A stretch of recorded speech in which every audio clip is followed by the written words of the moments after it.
Good morning students. आज हम class 12th subject chemistry की चैप्टर 7 की हैलोजन फैमिली को डिस्कस कर रहे हैं। ओके, देखिए इससे पहले हमने दो फैमिलीज डिस्कस की, नाइट्रोजन फैमिली और ऑक्सीजन फैमिली। तो यदि हमें दो की, तो आज हम जो डिस्कस करेंगे वो जनरल प्रॉपर्टीज़ हैं। तो जनरल प्रॉपर्टीज़ में आप देखिए क्या क्या है। सबसे पहले जो हैलोजन फैमिली है उसमें कौन कौन से मेंबर्स होते हैं आपको पता होना चाहिए। कौन कौन से मेंबर्स होते हैं? फ्लोरीन, क्लोरीन, ब्रोमीन, आयोडीन और एस्टेटीन। क्लियर? ये होते हैं फैमिली में मेंबर्स। ठीक है, अब इस फैमिली को हम सी सॉल्ट फॉर्मिंग फैमिली कहते हैं, क्योंकि ये क्या बनाती है? समुद्र में पाए जाने वाले सॉल्ट्स को बनाती है, इसलिए इसका नाम हैलोजन को, जो ग्रीक का मतलब है, ग्रीक में जो इसका मतलब होता है सॉल्ट फॉर्मिंग, सॉल्ट बनाती है ये। ठीक है, जैसे NaCl, NaF सॉल्ट हो गया। अब इसका जो जनरल कॉन्फ़िगरेशन है वो क्या है? NH2NP5, यानी वैलेंस शेल में कितने इलेक्ट्रॉन है? 7 इलेक्ट्रॉन है।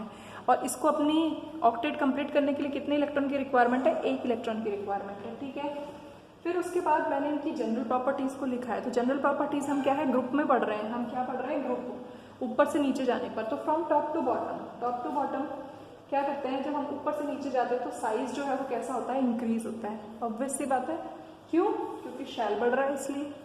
ठीक, फिर उसके बाद ऊपर से नीचे जाने पर यदि हम आयनाइजेशन एंथैल्पी को देखें तो ये कैसी होती है? आयनाइजेशन एंथैल्पी जो है ये डिक्रीज हो जाती है। अब ये डिक्रीज क्यों हो जाती है? क्योंकि ऊपर से नीचे जाने पर साइज बढ़ रहा है। जितना बड़ा साइज होगा, जो इलेक्ट्रॉन है वो आसानी से निकल जाएगा, तो लेस एनर्जी में ही निकल जाता है। तो ऊपर से नीचे जाने पर आयनाइजेशन एंथैल्पी कम हो जाती है। ठीक है, यदि हम इलेक्ट्रॉन गेन एंथैल्पी की बात करें तो हम देखेंगे कि जो ऊपर जो एलिमेंट है इनकी electronegativity, electron gain enthalpy negative होती है, और इनकी क्या होती है? पॉजिटिव होती है। तो बट हम पॉजिटिव नहीं लिख सकते, इसको हम नेगेटिव ही लिखेंगे। ठीक है, तो ये मोर नेगेटिव है, ये लेस नेगेटिव है।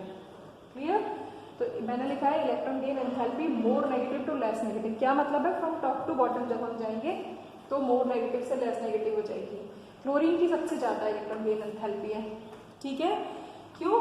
क्योंकि क्लोरीन का जो 3p का साइज है वो कैसा होता है? 3p का साइज जो है वो बिगर होता है, बिग साइज होता है, जबकि जो 2p है उसका साइज स्मॉलर होता है। उसमें क्या होता है? रिपल्शन होता है, लोन पेयर रिपल्शन मैक्सिमम होता है। इसलिए फ्लोरीन की जो इलेक्ट्रॉन गेन एंथैल्पी है वो लेस है।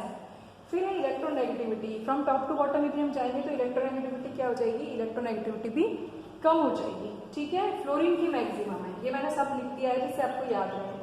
अब जो हैलोजन है वो बाकी ग्रुप्स के कंपैरिजन में क्या दिखाते हैं? कलर दिखाते हैं। कोई भी चीज कलर कब दिखाती है? जब इलेक्ट्रॉन कौन सी रेडिएशंस को एब्जॉर्ब करता है? विजिबल रीजन की। ये आपको ध्यान रखना है। विजिबल रीजन कितना होता है? 400 से लेकर 700 नैनोमीटर तक होता है। ठीक है, तो इस रीजन की रेडिएशन को यदि कोई इलेक्ट्रॉन एब्जॉर्ब करेगा तो वो कलर शो करेगा। ठीक, फिर उसके बाद में ऊपर से नीचे यदि हम जाते हैं, क्लोरीन, ब्रोमीन, यदि हम ऊपर से नीचे जा रहे हैं तो हम देख रहे हैं क्या हो रहा है? बॉन्ड डिसोसिएशन एंथैल्पी जो है वो डिक्रीज हो रही है, क्योंकि ऊपर से नीचे जाने पर साइज बढ़ रहा है। तो बॉन्ड किसका आसानी से टूटेगा? आयोडीन का आसानी से टूटेगा। तो बॉन्ड डिसोसिएशन एंथैल्पी जो है वो भी कम हो रही है और इसकी स्टेबिलिटी भी कम है। सबसे पहले टूट गया तो इसकी स्टेबिलिटी भी कम है। तो ये दोनों प्रॉपर्टीज सेम है, डायरेक्टली प्रोपोर्शनल है। बॉन्ड डिसोसिएशन एंथैल्पी जिसकी कम होगी उसकी स्टेबिलिटी भी कम होगी। ठीक है, फिर नेक्स्ट प्रॉपर्टी है 9th, देखो ऑक्सीडेशन स्टेट। यदि हम इसके ऑक्सीडेशन स्टेट के बारे में डिस्कस करें तो जो ऑक्सीडेशन स्टेट होती है, general oxidation, common oxidation state, तो इसकी -1 होती है 17th ग्रुप की। ठीक है, क्योंकि इसको एक ही इलेक्ट्रॉन चाहिए ऑक्टेट कंप्लीट करने के लिए। लेकिन इसके अलावा ये +1, +3, +5 और +7 ये सारी ऑक्सीडेशन स्टेट्स भी शो करता है। अब +1, +3, +5, +7 किस में करता है ये मैंने आपको बताया है। जैसे HClO4 में निकालेंगे आप, तो मैंने आपको जो भी नोट्स दिए हैं और जो क्लास ली है ऑनलाइन उसमें सारे एग्जाम्पल्स आपको बताए हैं। ठीक है, फिर उसके बाद है रिएक्टिविटी। अब ये नॉन मेटल है तो नॉन मेटल की रिएक्टिविटी किस चीज से डिसाइड होती है? इलेक्ट्रॉन गेन टेंडेंसी से। इलेक्ट्रॉन को एक्सेप्ट करने की टेंडेंसी किसकी ज्यादा है? तो सभी की सेम है, सबका जनरल कॉन्फ़िगरेशन क्या है? NH2NP5 है, तो एक इलेक्ट्रॉन को ये सभी आसानी से गेन कर लेंगे। लेकिन रिएक्टिविटी ऊपर से नीचे जाने पर क्या हो जाएगी? डिक्रीज हो जाएगी। ये ध्यान रखना है आपको, डिक्रीज हो जाएगी। क्यों? क्योंकि ऊपर से नीचे जाने पर साइज बढ़ रहा है। तो जिसका जितना बड़ा साइज होगा उसकी इलेक्ट्रॉन को गेन करने की टेंडेंसी उतनी ही कम होगी। तो down to group reactivity decreases. तो आपको सबसे, यदि आपको ये ध्यान है कि रिएक्टिविटी कम क्यों हुई है तो आपको ये पता पड़ जाएगा। ठीक है, अब आप देखो इसके जो कुछ सॉल्ट्स होते हैं, सॉल्ट्स कौन कौन से होते हैं, जैसे अकरेंस से भी क्वेश्चन पूछ सकता है। तो एक हो गया क्रायोलेट, क्रायोलेट का एग्जांपल है Na3AlF6, ये आपको लर्न करके रखना है। ठीक है, फ्लोरोस्पार, इसका है CaF2।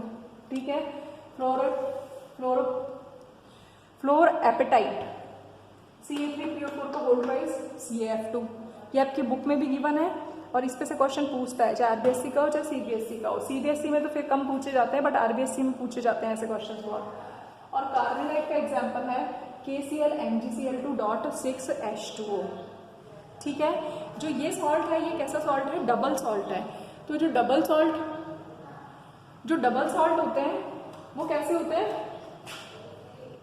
जो डबल सॉल्ट होते हैं वो दो सॉल्ट से मिलकर बना है, इनको पानी में सॉल्यूशन बना दिया। तो 10 प्रॉपर्टी होगी। 10 के बाद नेक्स्ट प्रॉपर्टी देखिए हाइड्राइड की।